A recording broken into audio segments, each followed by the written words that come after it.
ബി.ജെ.പിയുടെ ദേശീയ അധ്യക്ഷൻ ജെ.പി. നഡ്ഡ മൂന്നാം NDA സർക്കാരിൽ ക്യാബിനറ്റ് റാങ്കുള്ള മന്ത്രിയായി സത്യപ്രതിജ്ഞ ചെയ്തതോടെ അടുത്ത ബി.ജെ.പിയുടെ ദേശീയ അധ്യക്ഷൻ ആരാകും എന്നൊരു ചോദ്യം ഉയരുന്നുണ്ട്.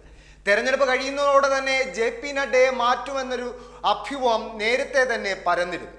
പക്ഷേ അധ്യക്ഷ സ്ഥാനത്തേക്ക് നേരത്തെ ഉയർന്നു കേട്ട പേരുകാരെല്ലാം ഇപ്പോൾ മന്ത്രിസഭയിൽ ഉണ്ട് എന്നതാണ് ഏറ്റവും പ്രധാനപ്പെട്ട കാര്യം. അതിലെടുത്തു പറയേണ്ട ഒരു പേര് ശിവരാജ് സിംഗ് ചൗഹാന്റേതാണ്. മധ്യപ്രദേശ് മുഖ്യമന്ത്രിയായിരുന്ന ശിവരാജ് സിംഗ് ചൗഹാനെ ഇത്തവണ ക്യാബിനറ്റ് റാങ്കുള്ള മന്ത്രിയായി മോദി സർക്കാരിൽ അധികാരമേറ്റെടുക്കുകയുണ്ടായി. അപ്പോൾ അടുത്ത ബി.ജെ.പിയുടെ ദേശീയ അധ്യക്ഷൻ അമിത്ഷായും മോദിയും കഴിഞ്ഞാൽ പാർട്ടിയിലെ ഏറ്റവും ശക്തനായ മൂന്നാമൻ ആര് എന്ന ചോദ്യം ഇപ്പോൾ തന്നെ ഉയർന്നു കഴിഞ്ഞു.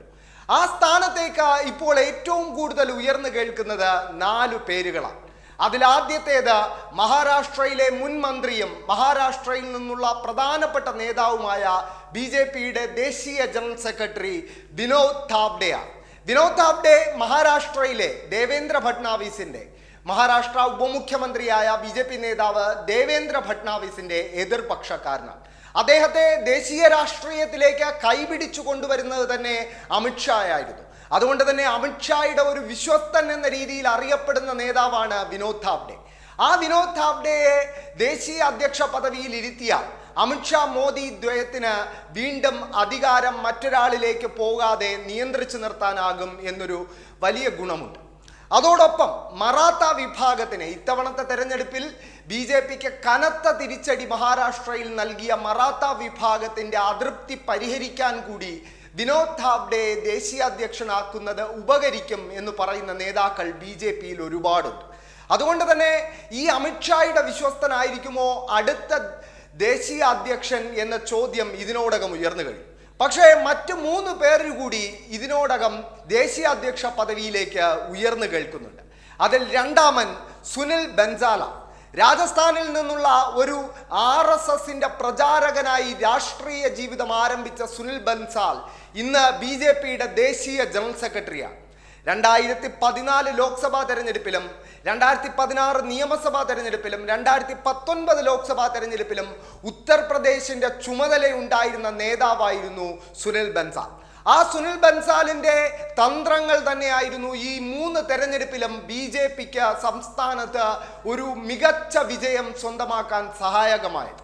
അതുകൊണ്ട് തന്നെ സുനിൽ ബൻസാലിന്റെ പേര് വലിയ രീതിയിൽ ഉയർന്നു കേൾക്കുന്നുണ്ട്. സുനിൽ ബൻസാലിന് മറ്റൊരു മെരിറ്റ് കൂടിയുള്ളത് RSSന്റെ പ്രിയങ്കരനാണ് സുനിൽ ബൻസാൽ എന്നതാണ്. RSS നേതൃത്വവുമായി അവരുടെ സർസംഘചാലകായ മോഹൻ ഭാഗവതുമായി ഉൾപ്പെടെ അടുത്ത ബന്ധം വച്ചു പുലർത്തുന്ന നേതാവാണ് സുനിൽ ബൻസാൽ. ഇത്തവണത്തെ ലോക്സഭാ തെരഞ്ഞെടുപ്പിൽ ബംഗാൾ, ഒഡീഷ, തെലങ്കാന എന്നീ സംസ്ഥാനങ്ങളുടെ ചുമതല കൂടി ഉണ്ടായിരുന്നു സുനിൽ ബൻസാലിന്. അതിൽ ബംഗാൾ മാറ്റി നിർത്തിയാൽ ഒഡീഷയിലും തെലങ്കാനയിലും വലിയ മുന്നേറ്റമാണ് ബി.ജെ.പി ഈ ലോക്സഭാ തെരഞ്ഞെടുപ്പിൽ കാഴ്ചവെച്ചത്. അതിൽ ഒഡീഷയുടെ കാര്യം എടുക്കുകയാണെങ്കിൽ 2019 8 ലോക്സഭാ സീറ്റുകൾ ജയിച്ച ബി.ജെ.പി ഇത്തവണ അവരുടെ ടാലി 20ലേക്ക് ഉയർത്തുന്ന കാഴ്ച നമ്മൾ കണ്ടു. അതുപോലെ തന്നെയാണ് തെലങ്കാനയിലും 4 ലോക്സഭാ സീറ്റുകൾ മാത്രമായിരുന്നു 2019 ബി.ജെ.പിക്ക് തെലങ്കാനയിൽ വിജയിക്കാനായതെങ്കിൽ ഇത്തവണ അത് 8 ലോക്സഭാ സീറ്റായി ഉയർത്താൻ ബി.ജെ.പിക്ക് സാധിച്ചു.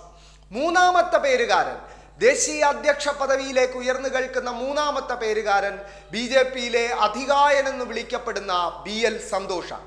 BL സന്തോഷം ബി.ജെ.പിയുടെ ഒരു ദേശീയ ജനറൽ സെക്രട്ടറിയാണ്. പക്ഷേ BL സന്തോഷിന് ഈ സ്ഥാനത്തേക്ക് പരിഗണിക്കുന്നതിൽ ഒരു തടസ്സമായി നിൽക്കുന്നത് ഇത്തവണത്തെ അദ്ദേഹത്തിന് ചാർജ് ഉണ്ടായിരുന്ന കർണാടകയിൽ ബി.ജെ.പിക്ക് നേരിട്ട ചെറിയ തിരിച്ചടിയാണ്. അതിനുമപ്പുറം ഒരു ബ്രാഹ്മണ സമുദായാംഗം കൂടിയായ BL സന്തോഷിന് RSSുമായി ഉൾപ്പെടെ തന്നെ വലിയ അടുത്ത ബന്ധമുണ്ട്.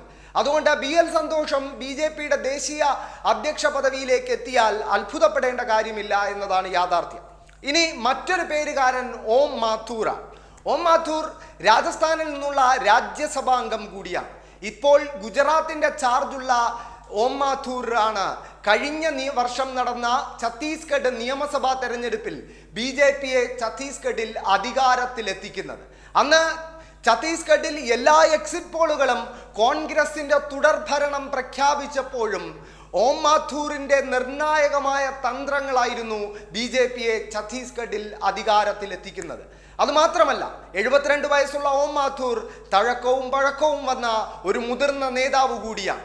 അതുകൊണ്ട് ഓം മാഥൂറിന്റെ പേരിനും വലിയ പിന്തുണ BJP-യിൽ ലഭിക്കുന്നുണ്ട്.